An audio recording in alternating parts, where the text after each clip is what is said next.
Hi geniuses, welcome to the channel Science Wizard. This channel is all about the science subject of classes 6, 7th, 8th, 9th and 10th physics and chemistry. If you are new to my channel, you can subscribe to the channel for more science videos. If you like the explanation, please press the like button and you can share this video with your friends, family and the classmates. So the chapter which we are going to discuss today is of class 8, chapter 3, chemistry synthetic fibres and plastics. इस chapter पे मैं already एक video बना चुकी हूँ जिसका link मैं आपको डिस्क्रिप्शन बॉक्स में दे दूंगी, आप जाके चेक कर सकते हैं, जिसमें हमने पॉलीमराइजेशन के बारे में डिस्कस किया था और पॉलीमर्स क्या होते हैं। And today we are going to discuss about the synthetic fibres. तो जनरली आपने देखा है कि जो नेचुरल फाइबर्स होते हैं, ठीक है, जो कि यूज होते हैं for making the clothes, they are the wool, cotton and the silk. Wool you get from the sheep, cotton you get from the cotton plant and silk you get from the silk worm. ठीक है, ये obtained होते हैं either from the plants और the animals, और ये natural polymers हैं। जो दूसरे फाइबर्स हैं वो मैन मेड हैं। ठीक है, ये जनरली जो मैन मेड फाइबर्स होते हैं, ठीक है, वो पॉलीमर्स हैं बेसिकली, जो कि ऑब्टेन्ड होते हैं फ्रॉम द पेट्रोलियम। सो अगर कोई पूछता है कि जो सिंथेटिक फाइबर्स हैं, ठीक है, उनका जो रॉ मटेरियल है जिससे कि वो ऑब्टेन किए जाते हैं, तो what will be the answer? The answer will be petroleum. ठीक है, अब पेट्रोलियम कहाँ से मिलता है हमको?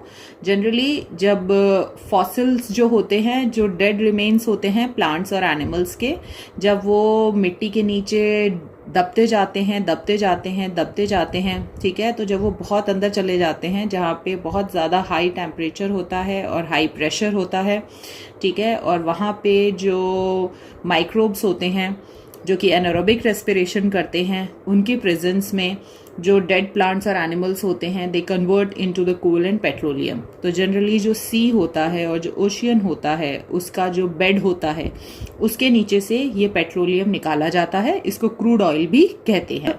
Now the first synthetic fibre which we are going to discuss is the rayon.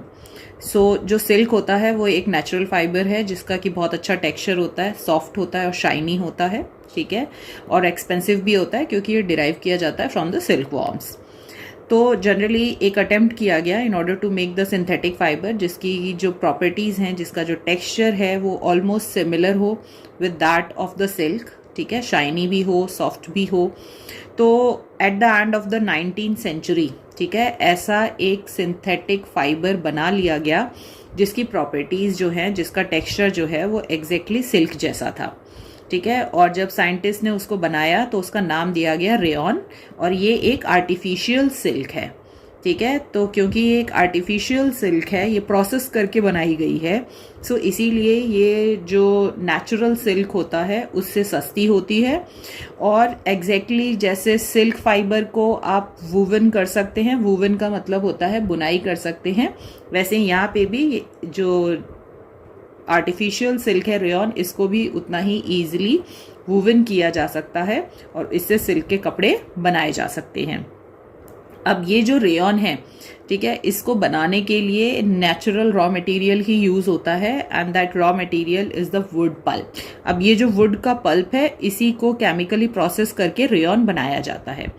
तो क्या किया जाता है बेसिकली, ये जो वुड पल्प है, सबसे पहले इसको डिसॉल्व करते हैं अल्कलाइन सॉल्यूशन में। ठीक है, तो यहाँ पे ये जो अल्कलाइन सॉल्यूशन है, अल्कलाइन का मतलब होता है कि वो बेस जो कि वाटर में सॉल्युबल होता है। तो यहाँ पे जो अल्कलाइन सॉल्यूशन यूज कर रहे हैं दैट इज द NaOH। ठीक है, तो बेसिकली इसको NaOH सॉल्यूशन में वुड पल्प को सबसे पहले डिसॉल्व करते हैं। तो जब आप इसको डिसॉल्व कर देते हैं तो ये यहाँ पे थिक और स्टिकी सा एक लिक्विड बना देता है। ठीक है, जिसका नाम होता है विस्कोस। तो जैसे ही आप वुड पल्प को डिसॉल्व करते हैं into the sodium hydroxide solution, तो वहां पे वो स्टिकी लिक्विड बना देता है जिसको हम विस्कोस कहते हैं। ठीक है, फिर ये विस्कोस जो है, इनको फोर्स किया जाता है to pass through the tiny holes of the metal cylinder, जिनको कि स्पिनरेट कहते हैं। ठीक है। तो वो जो थिक स्टिकी सा लिक्विड बन जाता है after dissolving the wood pulp into the sodium hydroxide solution which you call the viscous, उसको पास किया जाता है through the tiny holes of the metallic cylinder, that machine is called the spinneret. और फिर उसके बाद जो वहां से फाइबर निकलते हैं उनको डाल दिया जाता है into the sulphuric acid solution, ठीक है, in order to harden them. Okay, फिर जो फाइबर बाहर निकले हैं after passing through the spinneret, ठीक है, उसको हार्डन किया जाता है by putting them into the bath of sulphuric acid, मतलब सल्फ्यूरिक एसिड सॉल्यूशन में। और फिर उसके बाद उस फाइबर को स्पन करके यार्न बनाया जाता है, जो कि मैंने आपको पहले वीडियो में एक्सप्लेन किया है कैसे किया जाता है। और फिर उसी को वूवन करके क्लोथ्स बनाए जाते हैं। ओके, रेयॉन है, ठीक है, ये एक रीजनरेटेड फाइबर है। रीजनरेटेड फाइबर मतलब कि that is not the natural fibre, जो नेचुरल वुड पल्प है उसको प्रोसेस किया गया है। ओके, बिकॉज जो इसका ओरिजिनल रॉ मटेरियल है, जो पॉलीमर है, दैट इज द सेल्यूलोस, ठीक है। इसको पहले ब्रेक किया गया है और फिर इसको रिफॉर्म किया गया है by dissolving it into the solution of NaOH और फिर by putting it into the sulphuric acid solution. तो इसके कारण ये स्ट्रॉन्गर हो जाता है, ठीक है, और ईजियर होता है to dye into the variety of colours. Okay, and the second thing is that कि दूसरी यूजफुल प्रॉपर्टी है रेयॉन की कि ये आसानी से आपका स्वेट भी एब्जॉर्ब कर लेता है। तो जनरली जो प्योर सिल्क होता है वो आप गर्मियों के मौसम में नहीं पहन सकते हैं क्योंकि वो आपके स्वेट को एब्जॉर्ब नहीं करता। ओके, सो इसीलिए जो रेयॉन के क्लोथ्स होते हैं, because they are absorbing your sweat, so they are comfortable to wear in summers also. Now what are the uses of rayon? So क्योंकि जो रेयॉन है वो बहुत सस्ता होता है as compare to the original silk, ठीक है, सो इसीलिए वो कपड़े बनाने में यूज होता है। जैसे सूट्स बनाए जा सकते हैं, टाइज बनाए जा सकते हैं, ब्लाउजेस, जैकेट्स, स्टॉकिंग्स, ये सारे कपड़े आप बना सकते हैं, sports wear. Next, home furnishing में भी यूज होता है, जैसे इसका बेडशीट्स बनाए जा सकते हैं, ठीक है, ब्लैंकेट्स हैं, कर्टन्स हैं, टेबल क्लॉथ्स हैं, कारपेट्स हैं, एंड ऑल द थिंग्स, ठीक है। तो ये सब क्यों बना सकते हैं? क्योंकि इसकी प्रॉपर्टी जो है वो ऑलमोस्ट सिल्क से मैच करती है। तो सिल्क जो होता है उसमें लश्यर होता है, ठीक है, और लश्यर मतलब शाइन, वैसे ही रेयॉन में भी यहाँ पे सिल्क की लश्यर होता है, मतलब सिल्क जैसी शाइन होती है।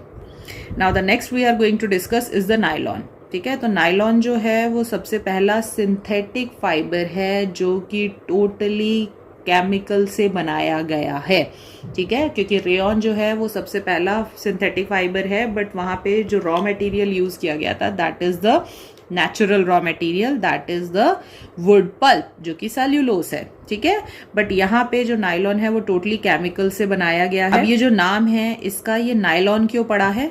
क्योंकि सबसे पहली बार 2 सिटीज में बनाया गया था, न्यूयॉर्क एंड लंदन। तो न्यूयॉर्क का NY और लंदन का LON, ठीक है, that's why it's name is nylon.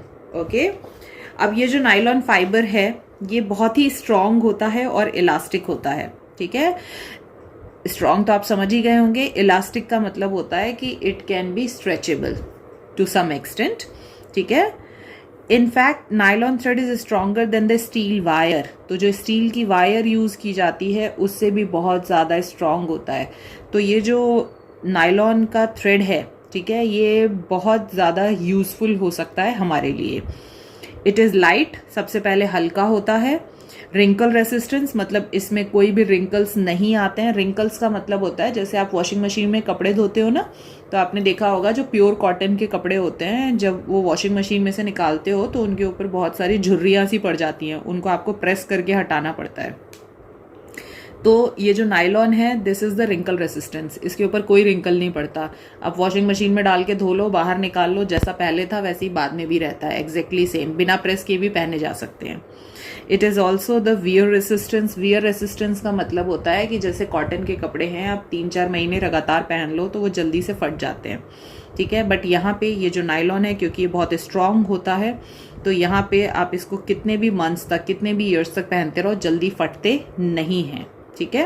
And this is why the nylon garments last for a longer time. इसको वॉश करना बहुत ईजी होता है, क्यों? क्योंकि ये बहुत ज़्यादा पानी को सोखता नहीं है, बहुत ही कम पानी में ये वॉश हो जाता है ईजिली। और प्लस इसको वॉश करने के बाद सुखाना भी बहुत ईजी है, क्योंकि ज़्यादा पानी एब्जॉर्ब नहीं करता तो तुरंत ही सूख जाता है, ठीक है, ड्राई हो जाता है quickly. And second, it is lustrous in appearance. Lustrous means it has a shine, ठीक है, तो ये चमकता भी है देखने में, it has a shine also. इसको यूज़ कहाँ किया जाता है? तो जनरली इससे कपड़े बनाए जाते हैं, जैसे साड़ीज़ जो हैं नायलॉन से बनाई जाती हैं, जिससे कि वो बहुत लंबे टाइम तक चलती हैं, ठीक है। नेक्स्ट, क्योंकि ये बहुत ही स्ट्रॉन्ग है तो जनरली जो नायलॉन के फाइबर्स हैं वो यूज़ किए जाते हैं रस्सियाँ बनाने में, ठीक है। रॉक क्लाइंबिंग रोप्स जो होती हैं उनको बनाया जाता है। फिर टेंट्स जो होते हैं, फिशिंग नेट्स जो होते हैं, पैराशूट्स जो होते हैं, वो सारे के सारे नायलॉन फाइबर से ही बनाए जाते हैं, because they are strong and they can last for longer time. इसकी इलास्टिसिटी अच्छी होने के कारण इससे सॉक्स और स्टॉकिंग्स बनाए जाते हैं। तो इलास्टिक सॉक्स को आपने देखा होगा कि जो सॉक्स हैं वो स्ट्रेच हो जाते हैं, ठीक है। मतलब एक किसी का, छोटे बच्चे का भी अगर आप सॉक्स पहनना चाहो तो यू कैन वियर इट, क्योंकि वो स्ट्रेचेबल होता है, उसी को इलास्टिसिटी कहते हैं। तो इसीलिए इसके सॉक्स और स्टॉकिंग्स बनाए जाते हैं, ठीक है। दूसरा, इसको यूज़ किया जाता है to make the bristles of your toothbrush. Toothbrush के जो आपके ब्रिसल्स होते हैं वो आप एक टूथब्रश आप 6 मंथ तक यूज़ करते हो, ठीक है। तो वो टूथब्रश जो होते हैं उसके ब्रिसल्स जल्दी ख़राब नहीं होते, क्यों? क्योंकि वो नायलॉन से बने होते हैं। जो कॉम्स होती हैं, प्लास्टिक कॉम्स, ठीक है, जो जिप फास्टनर होते हैं, तो अब जब भी आप जिप बंद करते हैं ना, तो आपने उसमें देखा होगा कि एक सिल्वर कलर का या फिर कॉपर कलर का बीच में रहता है, जिसको आप जब जिप के उसको खींचते हैं तो वो बंद होता जाता है, तो that is called the zip fastener, जिसके कारण जिप को आप फास्ट बंद कर पाते हैं। And the machine part, the next we are going to discuss is the polyester, ठीक है। तो ये भी एक सिंथेटिक फाइबर है। ये जनरली मैन्युफैक्चर, जितने भी सिंथेटिक फाइबर्स हैं they are all manufactured from the petroleum. मैं ऑलरेडी बता चुकी हूँ आपको। जो पॉलिस्टर होता है, इसको अगर डिवाइड करेंगे इनटू द 2 वर्ड्स, तो one is poly, second one is Easter. Poly means many, तो पॉलिस्टर जो है यहाँ पे this is the polymer, okay. तो ये एक पॉलीमर है जिसमें कि स्मॉलेस्ट यूनिट क्या है, जो मोनोमर है उसको क्या बोलेंगे? ईस्टर। तो ईस्टर के जब बहुत सारे यूनिट्स एक दूसरे के संग कंबाइन करके एक लॉन्ग चेन बनाते हैं तो हम उसको पॉलिस्टर कहते हैं, ओके। सो ये मेड होता है bye repeating units of the chemical called the Easter. इसकी प्रॉपर्टी भी नायलॉन जैसी ही होती है, मतलब ये भी बहुत स्ट्रॉन्ग होता है, क्रीज रेसिस्टेंस होता है, मतलब जल्दी से रिंकल्स नहीं पड़ते हैं, हल्का होता है, इलास्टिक होता है, और ये भी क्योंकि सिंथेटिक फाइबर है इसीलिए कम वाटर एब्जॉर्ब करता है। तो जनरली ये जो पॉलिस्टर है इसको मिक्स किया जाता है नेचुरल फाइबर्स के साथ कपड़े बनाने के लिए। तो अगर आप पॉलिस्टर को कॉटन के संग मिक्स कर दोगे तो वो पॉलीकॉट बन जाता है, जिससे कि आप कपड़े बना सकते हैं। अगर वूल के संग मिक्स कर देंगे तो पॉली वूल बन जाता है। तो जो भी क्लोथ्स इन मिक्स्ड फाइबर से बने होते हैं, ठीक है, मतलब पॉलिस्टर और कॉटन, पॉलिस्टर और वूल्स, ठीक है, तो इन फाइबर से जो बने होते हैं वो कंफर्टेबल होते हैं वियर करने में as compare to the pure polyester, ठीक है। क्योंकि जो प्योर पॉलिस्टर है that is the total synthetic fibre, ठीक है, वो बिल्कुल ही सिंथेटिक हो जाएगा।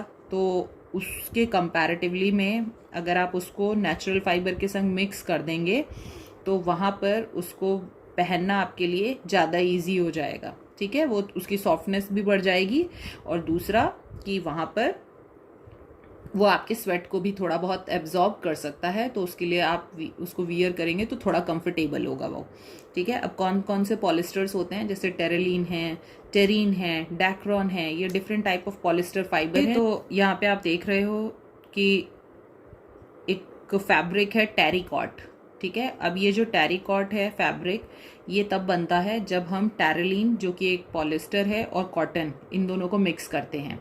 तो टेरेलिन और कॉटन को मिक्स करके टेरिकॉट बनता है, जिससे कि आप डिफरेंट टाइप ऑफ क्लोथ्स बनवा सकते हैं। अब कहाँ कहाँ यूज़ होते हैं आपके पॉलिस्टर्स, ठीक है। तो पहला, इनसे कपड़े बनाए जा सकते हैं, जैसे ट्राउज़र है, शर्ट, सूट्स हैं, ठीक है, होम फर्निशिंग की bedsheet, curtain, sofa cover and many more.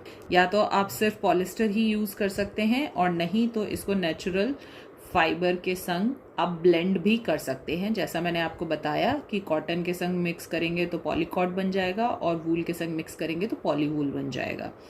ठीक है, ये वाटर रेसिस्टेंट प्रॉपर्टी होती है, मतलब पानी को जल्दी एब्जॉर्ब नहीं करते हैं।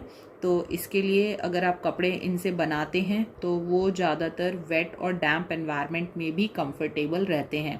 तो आपने नोटिस किया होगा कि जब जुलाई का टाइम होता है और जहाँ पे बहुत ज़्यादा बारिश होती है, ठीक है, तो हर चीज़ जो है वो मॉइस्चर एब्जॉर्ब कर लेती है, ऐसा लगता है हर चीज़ गीली है। ठीक है, तो जहाँ पे वेट और डैम्प एनवायरनमेंट है, क्योंकि ये पानी जल्दी एब्जॉर्ब नहीं करते, तो वहाँ पे अगर इसके बने हुए कपड़े पहने जाएंगे तो आपको ये मॉइस्चर एब्जॉर्ब नहीं करेंगे। ठीक है, it is use to make the jackets and the quilted garments. तो ये जैकेट्स और क्विल्टेड गारमेंट्स बनाने के लिए भी यूज़ होते हैं। और इसके अलावा जो PET है, so the full form of the PET is the polyethylene terephthalate. So ये एक तरह का पॉलिस्टर है जो कि यूज़ होता है in order to make the bottles, water bottles, जो कि आप किचन में यूज़ करते हैं, फिल्म्स और यूटेंसिल्स और वायर्स। ओके, नाउ जो नेक्स्ट सिंथेटिक फाइबर है that is the acrylic. Okay, तो ये जो सिंथेटिक फाइबर है इसकी जो प्रॉपर्टी है that resembles to the wool. ठीक है, तो जैसे रेयन जो होता है उसको हम आर्टिफिशियल सिल्क कहते हैं, वैसे ही जो एक्रिलिक है उसको हम आर्टिफिशियल वूल कहते हैं। तो ये लाइट वेट होता है, सॉफ्ट होता है, प्लस गर्म भी रखता है, क्योंकि वूल आपको क्या करता है, ठंड से बचाता है ना, और वूल के जैसी फीलिंग भी आती है जब आप इसको पहनते हैं। प्योर वूल जो होता है वो श्रिंक हो जाता है, छोटा हो जाता है, और उसको वॉश करने पे उस कपड़े पे बहुत सारे रिंकल्स भी आ जाते हैं। बट यहाँ पे क्योंकि ये सिंथेटिक फाइबर है एक्रिलिक, तो यहाँ पे ये छोटा नहीं होता है वॉश करने पे, और इस पे कोई रिंकल्स भी नहीं आते हैं। बहुत ईजी होता है टू डाई, और सेकेंड कि ये प्योर वूल से सस्ता भी होता है। जनरली अगर हम कैरेक्टरिस्टिक्स ऑफ सिंथेटिक फाइबर्स की बात करें तो जो सिंथेटिक फाइबर हैं वो बहुत ज़्यादा पॉपुलर हो गए। ठीक है, due to their many advantages over the natural fibre, like वो स्ट्रॉन्ग होते हैं।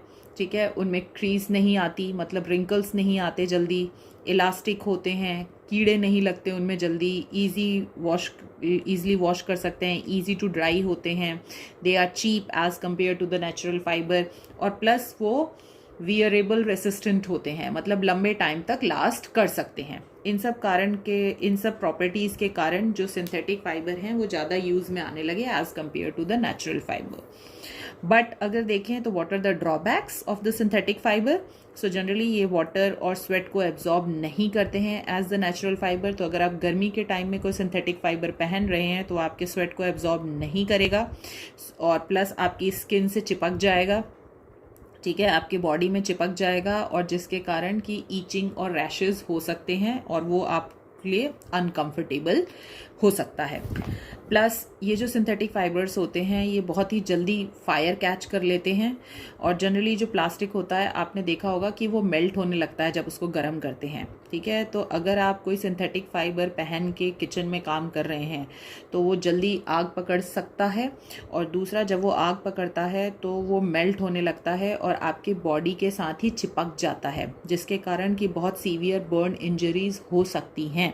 सो इसीलिए रिकमेंड किया जाता है कि जब भी आप किचन में या लेबोरेटरी में काम कर रहे हो जहाँ पे आग है, फायर है, तो वहाँ पे आप कोशिश करें कि आप नेचुरल फाइबर्स ही पहने, सिंथेटिक फाइबर्स ना पहने, क्योंकि they can easily catch fire.